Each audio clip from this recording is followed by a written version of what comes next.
Hello and welcome back to the Myles Ruttencutter Podcast. Today I have a very special guest, Mr. Terence Myers. Would you like to introduce yourself? Good morning. My name is Terence Myers, and I'm a candidate for School Board District Number 2. Awesome. Let's get started. For the Lord gives wisdom, from his mouth comes knowledge and understanding. This nation was built on truth, and truth still matters. Welcome to the Myles Ruttencutter Podcast. Here, faith guides politics, and conviction leads to conversation. I'm Myles, and here we stand firm, speak boldly, and seek what's right, no matter the cost. Let's get started.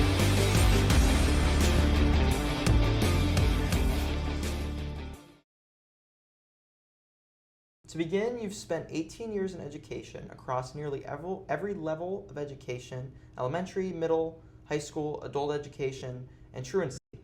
What specific gap or issue in Duval County Public Schools convinced you to step up and run for school board? It would have to be absenteeism, attendance, school enrollment, all that's tied into one. Being able to go all over the district and going to the various schools, meeting parents face to face, talking to community leaders, finding out why kids are not coming to school. A plethora of reasons why, but the answers are not being found that easily. So that was one motivating factor for me to get in this race. Awesome. So you're a veteran, correct? Yes, retired veteran. Yes, thank you for your service. You served over 20 years in the U.S. Army, including deployment in Operation Iraqi Freedom. How does your military background and discipline, crisis management, and teamwork shape how you plan to approach school board governance? Well, my years in the military has taught me how to be accountable to myself and to others. When you join the military, you're not going in you go in as an individual, but you're joining a team. Being able to work with people from all backgrounds, all races, all nationalities, everything that makes a person, you have to learn how to deal with that person, especially in times of emergency or tragedy. Going over to Iraq and Kuwait was a life-changing experience for me. I met people from all over the world there, and we were there for a common goal. And I had to learn to work with those type of people. And I'm a much better person for that. If I had to do it all over again, I would. Awesome. Thank you. And now take that same enthusiasm to the board. How do you think, being like a dean, how do you think that leadership that you had in the military has influenced your work there? Well, I like to think that I've always used, if you heard or read the book or saw the movie Lean on Me, Joe Clark. I've adopted his methodology for running schools, working in schools, dealing with students. An authoritative mindset or approach, but it's backed up with love and kindness and respect. Mm-hmm. So that's the way I treat everybody. I'm across the board, I'm fair. I may start out strong, but as time goes on, I loosen up, and then that's how I create relationships, lasting relationships. Most students who come in contact with me in the beginning will not like me because I'm very stern. Mm-hmm. But as time goes on, they realize the respect that I give earns their trust. It's interesting. I think I can still also get that with my dean at my school. We have that same relationship. Yeah. What do you think makes you uniquely qualified in this race compared to the other candidates? Well, I have a broad scope, broad view. Being able to have taught in all different levels of education, being able to have gone into different schools, meeting parents in the field. The other two candidates can't say they've done that. They can't say that they've worked at the district solving problems with enrollment. They can't say that they've gone into houses and dealt with I guess I could say, hostile parents. I can remember a time where, 2 times actually, went to a home where was attacked by a pit bull, standing there talking to the parent. Went to another home. The gentleman came to the door with a loaded firearm, wanting to know why we wanted his kid back in school. And after speaking with that parent, the parent did de-escalate, and we were able to get that kid back in school. So, those types of things. So I got 1,000 stories that I can tell about dealing with parents and community leaders. I don't think the other two candidates can say that. All right. So you have a long experience with having to deal with maybe people who aren't super easy to get to. How do you think that the district would be able to connect with parents? Well, they've got to use every avenue. As far as communication, technology is a big piece. Then you may have to go to the old-fashioned way. A lot of people do not like doing home visits, but that is one way to get in the parents' face, to let them know what's going on. I love home visits. I used to do them on the weekends because everybody's home on the weekends. So those things are things that it's not foreign to me. It's nothing hard about it. You just have to be willing to use every tool that's available to you to make the parent knowledgeable of what's going on. Okay. Turning Point USA has been a major topic of discussion in the past year on whether or not their chapters should be in our schools. What is your stance on these chapters? I wouldn't say they should not have the right to come into schools, because there are other organizations that are in schools as well. So we have to be equitable across the board. But I do not believe that any organization that comes into a school should try to indoctrinate students for one way or the other, negative or positive. We're here to support every student so they can be successful as they matriculate through their academic career. Whatever organization that should be, as long as they are presenting materials that is student-focused, student-centered, help building character, morale, those types of things. I'm all for it. Awesome. What concrete steps will you take to attract, support, and retain high-quality teachers in Duval County? Well, we got to make sure that new teachers, in field or out of field, know that this is the best game in town. Making sure that we have policy in place that when a new teacher comes to Duval County, they're not scrutinized within that first 90 days or whatever that time period may be, that they're going to have support going in. I've noticed down through the years that a lot of new teachers are coming into the field that are non-education major. So they don't necessarily have the support. And then they don't know what a teacher should have in their toolbox when they first get into the classrooms. So the administration needs to make sure that they have things in place to help those new teachers be successful. It can be a disaster if those things are not put in place for the new teacher, which is why we can't retain good quality teachers. I know a lot of teachers will leave on the basis of students not being disciplined and not being under control.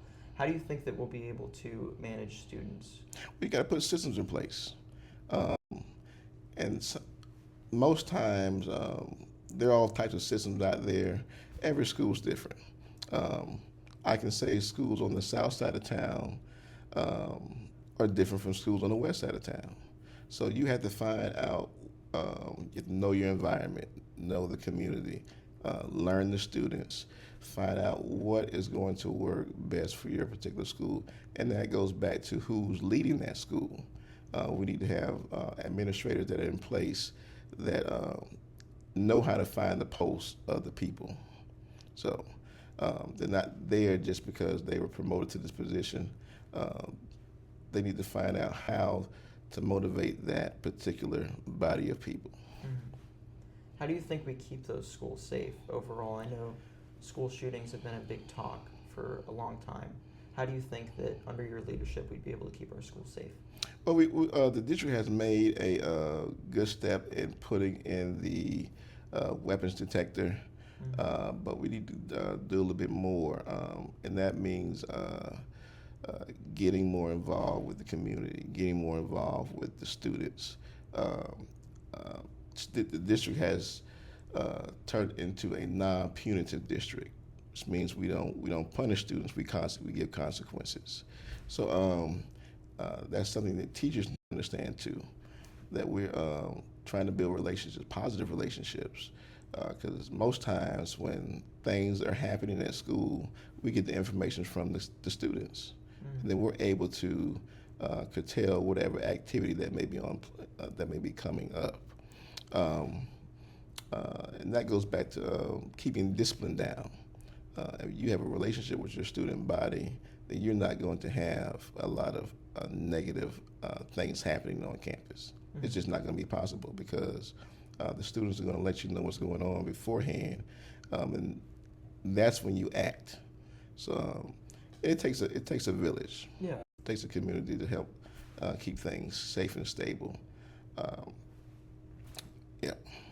So on the topic of enrollment, how do we ensure that we're able to continue to have students showing up to school? Well, again, it goes back to letting the community and parents know that we are the best option in town. Charter schools and private schools are not going anywhere. So that's just a fact. Mm-hmm. So what we have to do is showcase the positive things that we have going on in the community. It's just like when you're selling the house. The realtor's always talking about curb appeal. What is going to outshine on this property to make it sellable? So we've got to showcase those shining stars that the district has. Okay. Do you support charter schools? I support options for parents, whatever that may be. Every school is not the best suit for every child. So it's the parents' responsibility to figure out what's going to be the best option for their child. Going to a school that's 3,000 students may not be the best for your child. They may need a smaller environment or a different type of environment. So school choice isn't bad. Charter schools aren't, yeah, they take money from the school district, but I think they do serve a purpose on a small scale. I'm not in favor of so much money coming out of the district's budget going to charter schools, but that's something that state policy has to change that. So every school has their place. So on the topic of the budget, how do you think that you would be able to maybe find where we're wasting money in our budget and fix that? Well, transparency. You've heard the saying, follow the money. It tells you where everything is going. Sitting down, having a strict audit, finding out where we're spending the most of our budget, and then looking at that place and seeing what's vital and what's not vital. We've heard for years that DCPS is top-heavy in administration. So I would like to find out why we're so top-heavy, and do we need to be top-heavy like this? So that's one area that I would be interested in looking at when we're talking about spending the taxpayer dollars. Okay. You've called school consolidation a last resort and emphasized driving up enrollment instead, but operating under enrolled facilities drains millions from classroom instruction. If keeping an undercapacity neighborhood school open forces the district to cut reading specialists or arts teachers elsewhere, what exact criteria would you use to make that trade-off? That's an interesting question. I don't know if there could be a trade-off. Again, enrollment drives every school. If there's not enough students, then there's no money coming in there.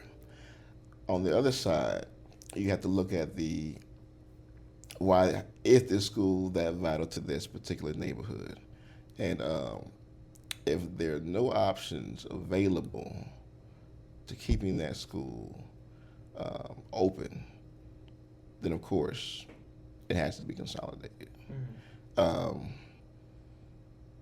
I would like to see schools with low enrollment partner with the community in order to bring those students back to school. We need to figure out why the students left, what's causing the parents to choose other options, and if we can do something to bring those students back, then let's do it. Let's do it. Trade-off, I would have to see more things in place to make before I can say find a viable trade-off. Would you say that in those particular communities you would want to look at, if students are flocking to a charter school, see what that charter school is doing different than the public schools in the area? Absolutely. Most times, and I've seen this, the charter schools come into a community that's a big, new, shiny place. Everybody likes new. So they go there. Most times those schools are not able to meet the students' needs, and 9 times out of 10, most of those students, and probably half of them, end up coming back to the public school sector because the needs aren't being met. So we do know that the district does have the power, resources to meet different academic needs that charter schools necessarily don't have the resources to. Okay. So on day one, what do you think the first budget change that you would make to benefit ESC and IEP students? Well, before that, I would want to do a real overhaul over the ESC department. There have been hundreds of complaints from parents about how their students are being treated in that program. And there are good people in the ESC program. I mean, they're hardworking people. Being at the position I'm in, I've had more opportunities to work with students with disabilities than I've ever had before. And even having a son that has a learning disability. So I'm in the battle with them. So I would want to see some changes at the top first before we start making vital changes to the students. We want to make sure they're placed properly. That's one of the main concerns. A lot of parents are stating that my child should be in one place, and it's taking so long to get these meetings done, months sometimes. So we need to cut through some of that red tape, make it more accessible and more comfortable for the parent. Because it's very challenging for parents to have students that have severe disabilities, physical and learning. That's one. I look at some of the students when they get off the buses, and it's a challenge to see some of the students and some of their disabilities, and then you see the parents, they're wore out. They need help. So as a leader, I would want to do the best we can do with helping those parents. It's easy when you have a child that does not have any deficiencies versus a child that one little girl, she gets off the bus every day and she picks up a handful of dirt, goes over and eats the dirt, smiles at you, and then she goes on her merry way. And then she may say a few choice words to you, but I've spoken to that child's parents several times. They're exhausted. They're looking for some kind of relief. And several stories about that. You have some students that are violent, not because they want to be, it's because of the deficiency that's in their bodies. And I watched a young man attack a teacher. And she said, it's fine, but this is how he reacts when he gets into those moments. And an ordinary person would say, okay, I'm not going to let any kid hit me. But those people that work with those kids are very, very special. And they work very hard, and they take a lot. So I do applaud those people as well. But yeah, we do need to overhaul at the top to find out what things we can cut to make it easier for the parents with students with disabilities. Do you think that we need to invest in more specialty schools for those students? I think so. We need more staff. We don't have enough parents, and they're not paid enough. Go into a class all day, you have 6, 7, 8 kids who are very, very emotional and aggressive, and you're being paid $15 an hour. Nobody wants to do that, but because those people have a love for those students, they stay there. They deal with it. So I would like to see how can we get more money in those people's pockets, and more programs. I met a young lady who has an organization. She can't get into the schools because there's so much red tape, but her program works with students with disabilities. They're funded by the state. She's ready and willing to come into the district at no cost to the district, but because there's so much red tape, it takes a lot for them to get in. So I would like to work with programs like that to help bridge the gaps. Where the district has a shortfall of money, we have community partners that can come in and fill those gaps. Okay. Well, I think we're going to take our first break here, and then we'll be right back. Aloha! Welcome to Jacksonville's only authentic Hawaiian coffee and waffle cafe. Here at Aloha, we get our coffee beans flown straight from the island of Hawaii. They are flown fresh overnight for your enjoyment here in Jacksonville, Florida. Our batter here at Aloha is handcrafted with our famous family recipe. It took 8 long months to perfect this recipe, and to top off those unique waffles, we get our fruit delivered daily. So whether you're craving a savory, mouth-watering chicken and waffles or a sweet island-inspired dessert, waffle topped with fresh fruit and ice cream, we definitely have you covered. When you dine with us here at Aloha, you can feel good knowing that you're eating real ingredients, you're drinking quality coffee, and you're supporting a local family business right here in Jacksonville, Florida.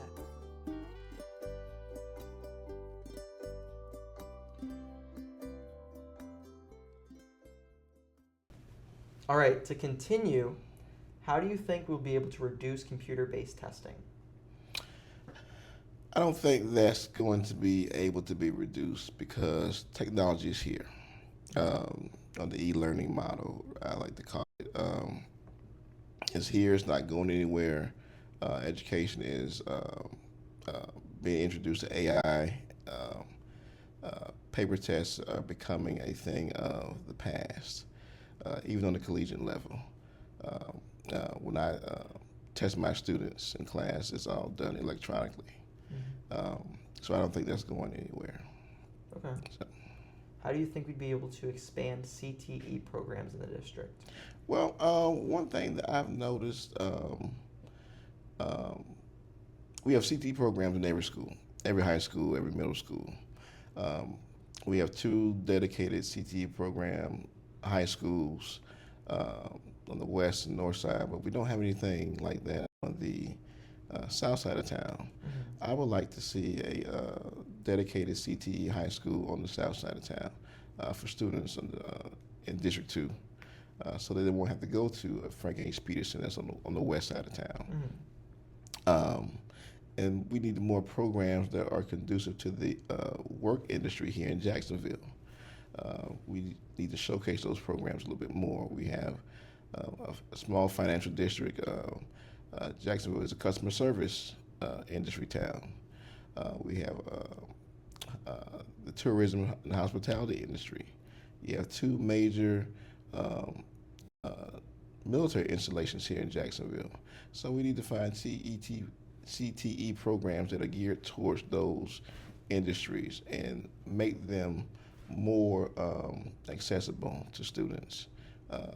not having a student that lives on the beach having because they want to take part in a particular program, but it's not offered in their local area, so they have to drive to across town to get that program.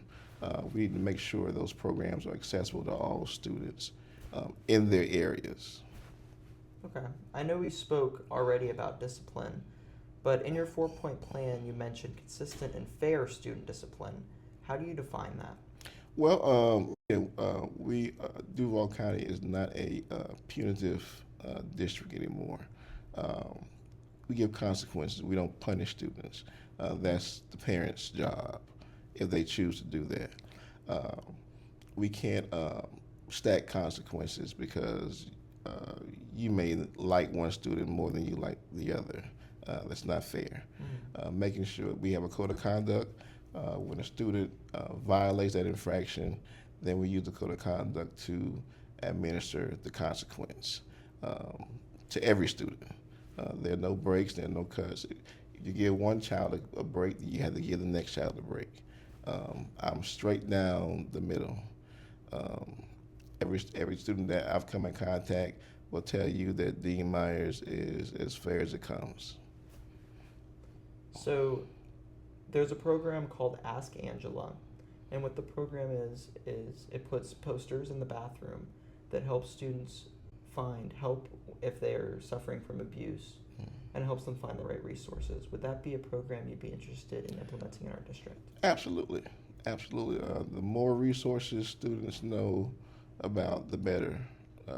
We have a lot of students who are afraid, more so now than I've ever seen in my whole 18 years of education. They're afraid to say things.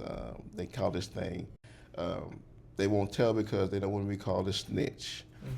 It's the craziest thing in my mind I've ever heard of, but that's the culture of today. So we need to do more things to let students know it is okay to tell. If you need help with something, it's okay to ask for help. That's good. I have 7 policy points. I'm going to rapid fire them. You can either say you support or oppose them. As I go through, feel free to add context or add any info you deem necessary. Do you support the 1 mil referendum? Yes. Do you support charter schools? I won't say I support them. I understand why they are here. Could I leave or take? I could leave them. So, I guess no, I don't support charter schools. Okay. Banning student cell phones completely during instructional hours. What do you mean by ban? Removing them, or putting them maybe in a little pocket on the side of the wall, like most teachers, I think, are starting to do. I don't believe we should go to those lengths. The phone is the student's property, parents' property. I do think that we should ask them to have the phones off, but we get into a tricky place when we're taking students' property. Okay. So, offering financial bonuses specifically for teachers who commit to high-need schools in District 4. I agree to that. Mandating an SRO or armed security officer in every single elementary school campus. Yes. Expanding trade certifications and vocational programs as equal alternatives to college prep and high schools. Yes. Requiring all instructional materials and library books to be cataloged online for public parent review. Yes, but yeah, sure. Awesome. Yeah. Thank you so much. I appreciate it. All right, thank you. Enjoyed it. Thank you guys for watching.